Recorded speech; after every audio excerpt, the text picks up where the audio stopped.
Hello everyone, my name is Roy. Welcome to my channel RoysArtyCrafty. So in this video we'll be doing calligraphy in Assamese and we'll try to write some legends of Assam. So etu video Ahomor kisu Mahapurukhor naam likhibole chesta kora hobo aru calligraphy kori. So let's start the video.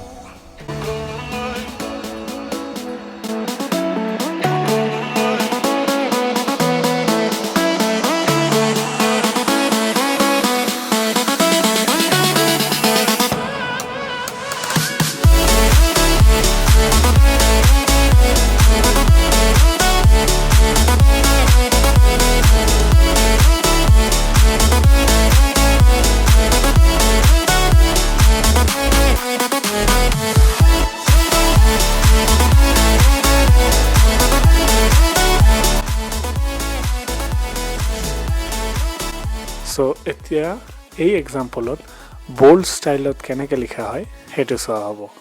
Bold ষ্টাইলত লিখিলে আখৰবিলাকৰ size বেছি পাতল আৰু ওখ আৰু ক্ষীণ তেনেকা নহয়, অলপ শকত থাকে, সেইকাৰণে অলপ চাপৰ হয় আৰু এইটো বোল্ড ষ্টাইল বুলি কোৱা হয়।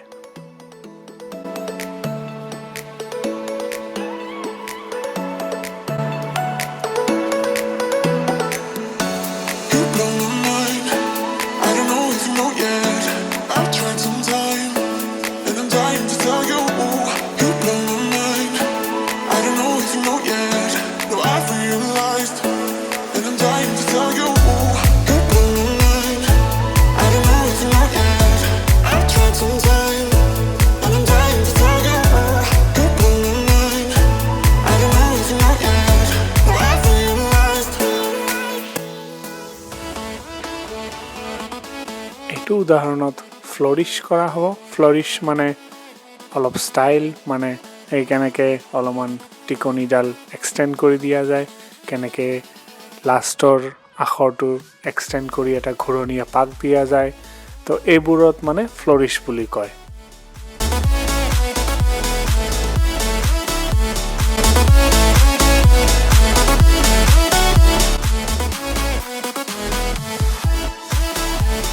এইটো উদাহৰণ হ'ল লাইট ষ্টাইল, মানে আখৰবোৰ অলপ ওখ হ'ব আৰু ক্ষীণ হ'ব, মানে এক্সাম্পল যিটো কলমৰ নিপ চাইজ হ'ব সেইটো অলপ ক্ষীণ হ'ব আৰু যিবোৰ আখৰ থাকিব সেইবোৰ হ'ব এক্সটেণ্ডেড হ'ব, মানে অলপ দীঘল আৰু ওখ হ'ব, সেইকাৰণে এইটো লাইট ষ্টাইল বুলি কয়।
আৰু যিবোৰ উদাহৰণ চোৱা হ'ল আৰু চেষ্টা কৰা হ'ল গোটেইবোৰ উদাহৰণত কোনো ধৰণৰ লাইনছ গাইডলাইনছ স্কেলছ এইবোৰ ইউজ কৰা হোৱা নাই তো এইটো ডাইৰেক্ট লিখা হৈছে মানে ডাইৰেক্ট কেনেকৈ প্ৰেক্টিছ কৰা যায় একো স্কেল বা একো গাইডলাইনছ নোহোৱাকৈ কেনেকৈ প্ৰেক্টিছ কৰিব পৰা যায় সেইটো ট্ৰাই কৰা হৈছে তো কেতিয়াবা এবাৰতে নহ'বও পাৰে তো এইটো এক্সাম্পলত মানে কিছুমান ভুলো হ'ব পাৰে কিছুমান সাইজ অলপ কম বেছি হৈ মানে নহ'বও পাৰে সো কিছুমান ভুলৰ উদাহৰণ দিয়া হ'ল ইয়াতে জ্যোতিপ্ৰসাদ আগৰৱালা লিখতে গোটেই আখৰবোৰ একে সাইজৰ নহ'লে মানে এডজাস্ট কৰিব যাওঁতে কম বেছি সাইজৰ হ'ল তো সেইটো ভুল হ'ল